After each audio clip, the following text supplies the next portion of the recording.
Arewa Consultative Forum condemns Nigeria's military over bomb attack in Sokoto State. Stay tuned as we dive into some top stories shaping the world today. Hi, welcome to What's Happening, compliments of the season. These are our top 10 stories countdown today. At number 10, a Seoul Western District Court has issued an arrest warrant against impeached South Korean President Yoon Suk-yeol following his botched martial law declaration.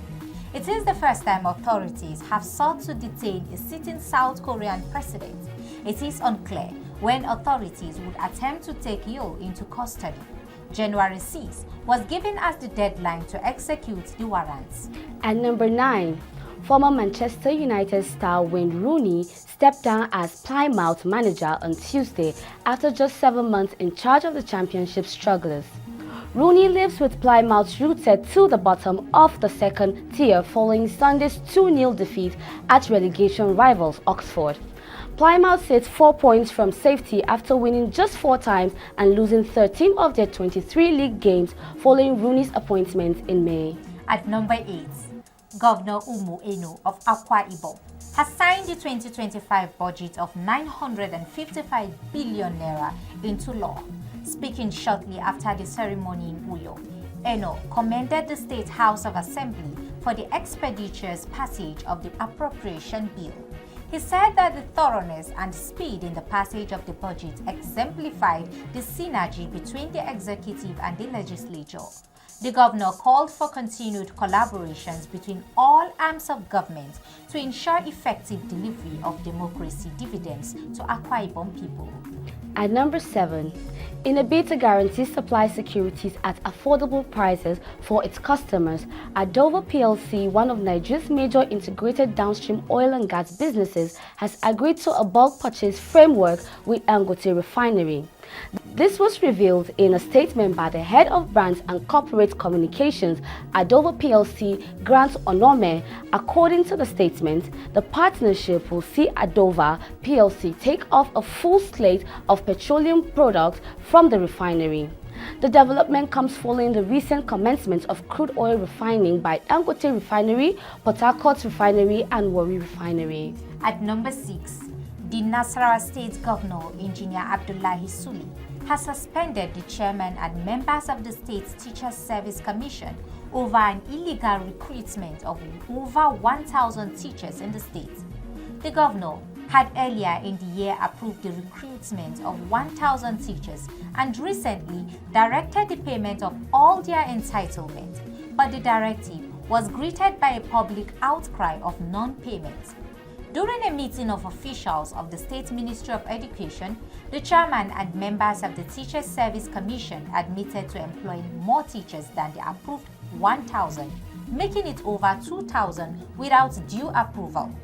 Governor Abdullahi, displeased with this, suspended the chairman and members and also ordered the setting up of a committee to investigate the illegal recruitment and submit a comprehensive report for further action.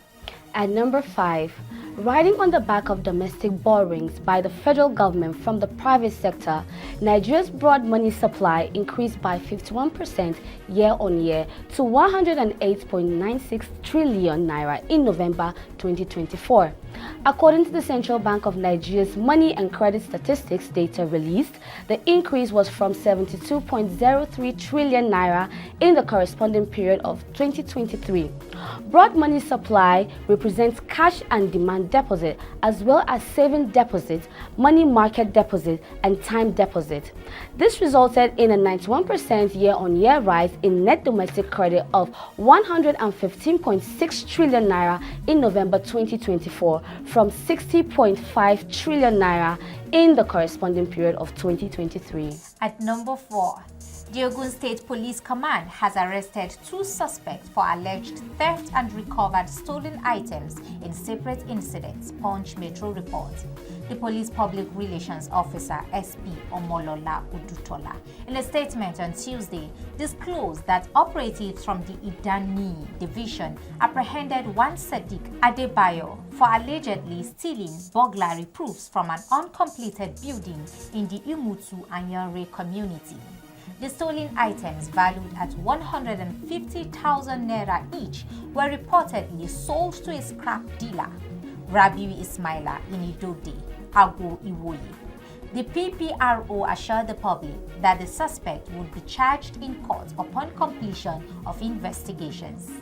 At number 3, inmates in the custodial facility across Kano State will now have access to healthcare services following the approval of their enrollment in the state healthcare contributory scheme.